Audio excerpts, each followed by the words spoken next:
সকাল সকাল নবাব আর উজির ঘোড়ার পিঠে চড়ে সোজা পৌঁছে যায় কৃষ্ণনগরে। কৃষ্ণনগরে পৌঁছে গিয়ে হঠাৎ করে রাজামশাইয়ের সাথে দেখা করে।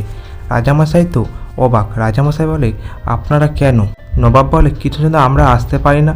বলে, না না, আসলে হঠাৎ করে এলেন তো তাই বলে। তাহলে চলুন চলুন নবাব, বিশ্রাম নেবেন, চলুন।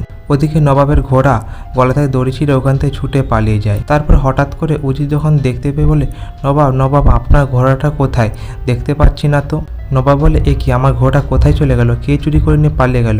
ওদিকে গোপাল বাড়ি থেকে সকাল সকাল বাজারের দিকে বের হয়। গোপালের গিন্নি বলে, যাও তাড়াতাড়ি করে বাজার হাট করে নিয়েও এসে গিয়ে যাও। গোপাল বাজার যাওয়ার সময় হঠাৎ গাছের তলায় একটা ঘোড়া দাঁড়িয়ে রয়েছে।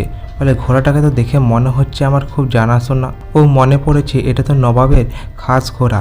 তারপর গোপাল ঘোড়াটাকে গিয়ে ধরে। ও ওদিকে নবাব আর উজি মিলে সমানে রাজামশাইকে দোষারোপ করতে থাকে, বলতে থাকে, রাজা কৃষ্ণচন্দ্র, তোমার শাসন ব্যবস্থা একদম ঠিক নয়। তোমাদের রাজ্য থেকে এতই চোরের উৎপাত যে একদম রাজবাড়ির ভেতর থেকে ঘোড়া চুরি করে নিয়ে চলে যাচ্ছে। এতই চোরের উৎপাত, দুদিন পরে তো রাজসিংহাসন চুরি হয়ে যাবে। উজির মনে মনে ভাবে, এটাই সুযোগ, এই সুযোগে কৃষ্ণনগরটাকে কেড়ে নিতে হবে। তাহলে আমি আরও একটু বেশি করে খোঁচা দিয়ে দিই। উজির তখন বলে, নবাব দেখুন দেখুন কী অবস্থা কৃষ্ণনগরে, সামান্যটুকু ঘোড়াকেও ছাড়ছে না, ঘোড়াকেও চোর এসে চুরি করে নিয়ে চলে যাচ্ছে। তাহলে এই রাজ্যের যে হাল, আমার মনে হয় এই রাজ্যটা আপনি কেড়ে নিয়ে রাজ্য শাসন ব্যবস্থা চালু করুন। নবাব বলে, উজির একদম ঠিক বলেছে। উজির তারপর বলতে না বলতে গোপাল এই ঘোড়াটাকে নিয়ে ঢোকে। গোপাল বলে, এই যে নবাব, আপনার ঘোড়া তো এই যে এখানটায় দেখুন দেখুন, আপনার ঘোড়া তো দড়ি ছিঁড়ে পালিয়ে গেছিল, মাঠের মধ্যে ঘোরাফেরা করছিল। এই যে আমি বাজারে যাওয়ার পথে দেখতে পেতে ধরে নিয়ে এলুম। আপনি এবার থেকে ভালো করে দড়িতে বেঁধে রাখবেন, নইলে যে গোপালকে সবসময় আপনার ঘোড়াকে বেঁধে ধরে নিয়ে আসবে। বলে, এই রে, ভাবলাম একটা ভালো পরিকল্পনা করে রাজা কৃষ্ণচন্দ্রকে ফাঁদে ফেলে দিয়ে কৃষ্ণনগরটাকে নিয়ে নেব, কিন্তু দূর, গোপাল এসে সব ঘেঁটে দিল। গোপাল বলে, এই যে নবাব, আপনার যে ঘোড়াটা আমি ধরে এনে দিলাম তার জন্য আমার কোনো পুরস্কার হবে না? নবাব তখন রাগ করে বলে, এই না পুরস্কার। তারপরে মোহরের থলে ধরিয়ে দেয়। নবাব আর উজির তখন বলে, চলো চলো আমরা পালিয়ে যাই, আর এখানে থাকবো না। ওরা ওখান থেকে পালিয়ে যায়। রাজামশাই বলে, গোপাল সত্যি তুমি ছিলে বলে আমায় বাঁচালে। গোপাল এক্ষুনি আমার কৃষ্ণনগরটাকে কেড়ে নেবে বলছিল জানো।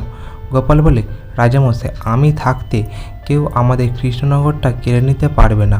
রাজামশাইকে গোপাল তখন বলে, রাজামশাই বরং আমি একটা কথা বলি, আপনি বরং আমাকে কিছু মোহর দেন। বলে, বেশ বেশ গোপাল, তার জন্য তো তোমার পুরস্কার রয়েছে।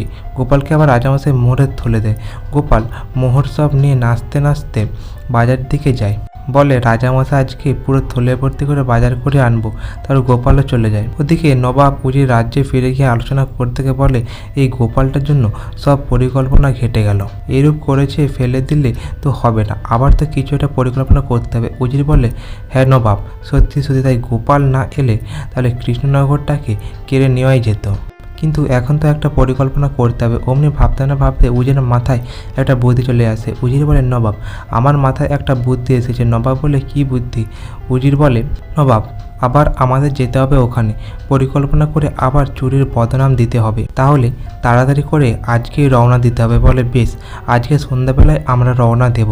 তারপর ওদিকে কৃষ্ণনগরের রাজসভা শুরু হতেই অমনি সবার সদস্যরা রাজামশাইয়ের কাছ থেকে শুনে সকলে হাসাহাসি করে বলে, সত্যি তো রাজামশাই, গোপাল ছিল বলে তো তাহলে আমাদের কৃষ্ণনগরটা রক্ষা হলো, নইলে যে কী হতে বাদকে সদর হলে। হ্যাঁ, গোপাল তো একদম সঠিক সময় পৌঁছেছে। তারপর বলতে না বলতে গোপাল রাজসভায় প্রবেশ করে। গোপাল সবাই প্রবেশ করতে করতে বলে, একদম ঠিক বলেছেন আপনারা, আমি একদম সঠিক সময়ে সঠিক জায়গায় পৌঁছে যাই। মন্ত্রীমশাই মনে মনে ভাবে, হ্যাঁ করে তো একদম সব কিছু উল্টে পড়ে। তারপর সভা শুরু হয়ে যায়।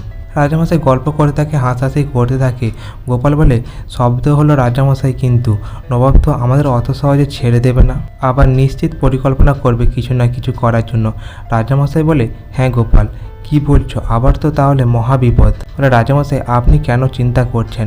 আপনি যেমন হাসছেন হেসেই যান, আমি এ ব্যাপারে চিন্তা করব। তারপর সবাও শেষ হয়ে যায়, যে যার বাড়ি ফিরে যায়।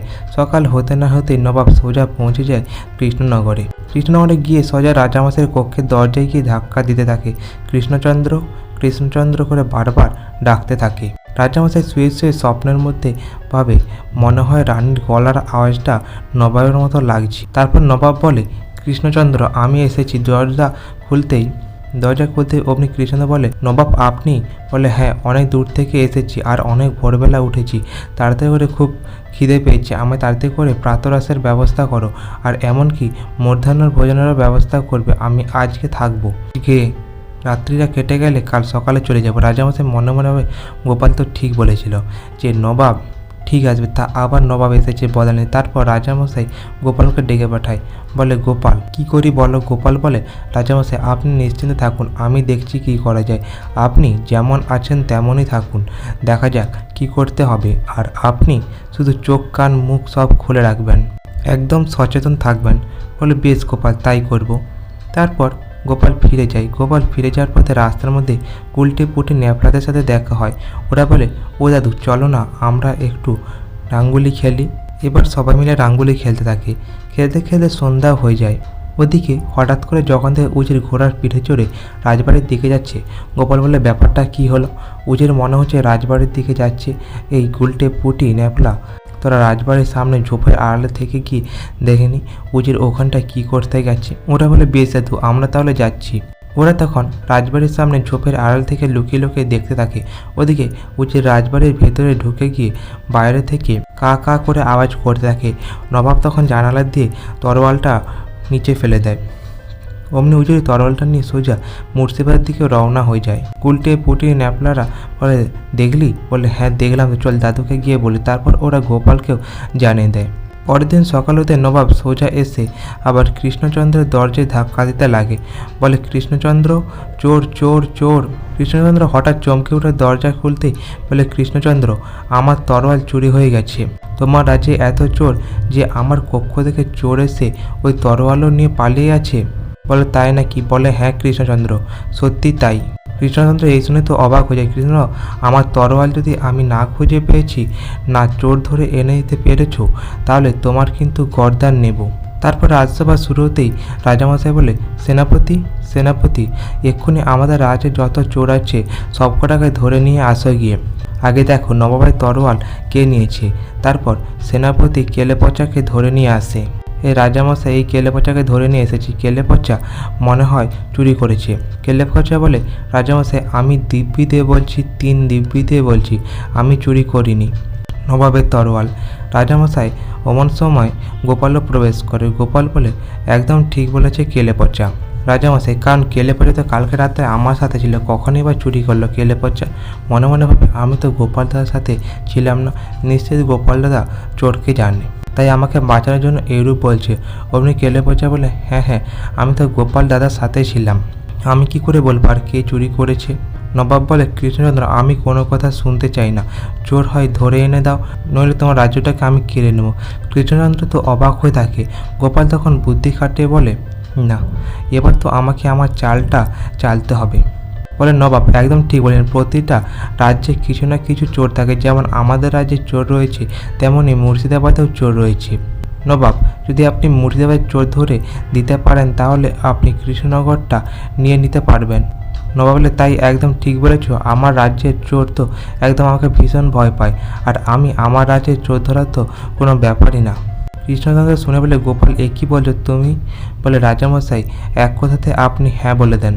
বলে, বেশ বেশ নবাব, আপনি যদি চোর ধরে দিতে পারেন আপনার রাজ্য, তাহলে নইলে আমার রাজ্যটাকে আপনি নিয়ে নেবেন। তারপর নবাব বলে, বেশ তোমরা চলো আমার সাথে। গোপাল, নবাব আর রাজা কৃষ্ণচন্দ্র মুর্শিদাবাদের উদ্দেশ্যে রওনা হয়ে যায়। রওনা দিয়ে দেওয়ার পরেই রাত্রিবেলা গোপাল আর রাজামশাই আলোচনা করতে থাকে। গোপালকে রাজামশাই বলে, কি করি গোপাল, এবার কি হবে? গোপাল বলে, রাজামশাই আপনাকে যা যা শিখিয়ে দিচ্ছি তাই তাই করবেন। রাজামশাই বলে, তাই হবে। পরের দিন সকালবেলা উঠেই অমনি রাজ্য পরিদর্শনে বেরিয়ে পড়ে রাজামশাইয়ের সঙ্গে গোপাল, নবাব, উজির 4 জনে মিলে, আর বলে, দেখবে আমি কেমন চোর ধরতে পারি তোমাদের সামনে। ওদিকে রাস্তায় হাঁটতে হাঁটতে রাজামশাই বলে, আমার খুব জল তৃষ্ণা পেয়েছে, ওহো আমি হাঁটতেও পারছি না। নবাব, উজির বলে, তাহলে আবার মহলে ফিরে যাই চলুন। বলে, না না অতদূর যেতে তো সময় লাগবে। গোপালা বলে, এই যে রাজামশাই দেখুন সামনে একটা পুকুর রয়েছে, এই পুকুরের জল গিয়ে খেয়ে নে বলে হ্যাঁ হ্যাঁ ওই পুকুরে জল গিলে খেয়ে নি। তারপর রাজামশাই ওই পুকুর ঘাটে নেমে গিয়ে জল খাওয়ার অভিনয় করে, সঙ্গে হাত থেকে আংটিটা ঘুরিয়ে নিজের পকেটের মধ্যে পুরে নেয়। তারপর বলে নবাব সর্বনাশ হয়ে গেছে, সর্বনাশ হয়ে গেছে, চোর চোর। বলে কে কোথায় চোর? বলে জলের মধ্যে চোর আছে নবাব, একটা শোল মাছ আমার হাতের থেকে আংটি খুলে নিয়ে গেছে নবাব। নবাব বলে কি বলো? গোপাল বলে নবাব আপনাদের রাজ্যতে পুকুরেরও মাছও চোর দেখা যাচ্ছে। বলে সে কি কথা বলছো? গোপাল দাঁড়াও, এখন আমি মাছটাকে ধরে আনার ব্যবস্থা করছি। তারপর জেলেদের ডাকে, জেলেদের জাল ফেলে শোল মাছটাকে ধরার কথা বলে, কিছুতেই জেলেরা ধরতে পারে না। তারপর নবাব বলে এক্ষুনি তাহলে এই পুকুরের জল শুকিয়ে দেওয়া হোক। ওই পুকুরটা কেটে জল সব শুকিয়ে দেওয়া, পুকুরে কেটে জল পর করে দেওয়া হয়। তারপরেও জেলেরা পাকের মধ্যে শোল মাছটাকে খুঁজে বেড়ায়, কিছুতেই খুঁজে পায় না। ওদিকে নবাব বলে উজির এবার তুমি নামা গিয়ে খোঁজো, আমার মান সম্মানের ব্যাপার, আমাকে তো ধরতেই হবে, নইলে আমার সম্মান চলে যাবে আর আমাকে কৃষ্ণনগরটা নিতে হবে। উজিরও খুঁজে পায় না, বারবার করে একটা শোল মাছ যদি দেখতে পায় ধরতে পারে না, বারবার শোল মাছটা হাতের ভিতর থেকে লাফিয়ে লাফিয়ে পালিয়ে যায়। নবাব তখন বলে এবার আমাকে নিশ্চিত নামতে হবে। নবাবও নেমে অনেকক্ষণ ধরে চেষ্টা করে শোল মাছটাকে ধরার, কিছুতেই ধরতে পারে না। শেষ পর্যন্ত নবাব হাঁপিয়ে পড়ে, বলে দোহাই তোমাদের, আমরা আর পারছি না, ঘাট হয়েছে গোপাল আর কৃষ্ণচন্দ্র, আর আমরা তোমার কৃষ্ণনগরটা নিতে চাই না, আমি হার মানছি গোপাল, আমি চোর ধরতে পারিনি। গোপাল হাসতে হাসতে বলে আর বলবেন আর মিথ্যে কথা বলবেন, তরোয়ালটা তো আপনারা লুকে গেছেন শুধু আমাদের কৃষ্ণনগরটাকে নেওয়ার জন্য আর রাজামশাইকে ফাঁসানোর জন্য। রাজামশাই বলে গোপাল তাই বলে হ্যাঁ, উজিরকে তো নবাব ওইটাই তরোয়াল দিয়েছিল, উজির তো নবাব তরোয়াল নিয়ে মুর্শিদাবাদে চলে গেছিল। নবাব আর উজির বলে হ্যাঁ এটা একদম সত্যি কথা। গোপাল বলে তাহলে শুনুন, আংটা তো রাজামশাই পকড়েছে, এটা তো আমি রাজামশাইকে শিখিয়ে রেখেছিলাম আপনাদের উচিত শিক্ষা দেওয়ার জন্য, এই পরিকল্পনাটা আমি করেছিলাম। ওরা বলে গোপাল তোমার বুদ্ধির কাছে সত্যি আমরা হার মানছি গোপাল, আর কখনো তোমাদের পেছনে লাগতে আসবো না গোপাল, আমাদের ক্ষমা করে দেয়। গোপাল রাজামশাই বলে গোপাল তুমি ছিলে বলে কৃষ্ণনগরটাকে আমি বাঁচিয়ে রাখতে পারলাম, সঙ্গে তুমি আমাকে এত বড় বিপদ থেকে বাঁচালে। গোপাল চলো চলো রাজবাড়িতে চলো। তো আজ এই পর্যন্ত, গল্পটি ভালো লাগলে অবশ্যই চ্যানেলটি সাবস্ক্রাইব করে দেবেন এরকম আরও কিছু গল্প পাওয়ার জন্য।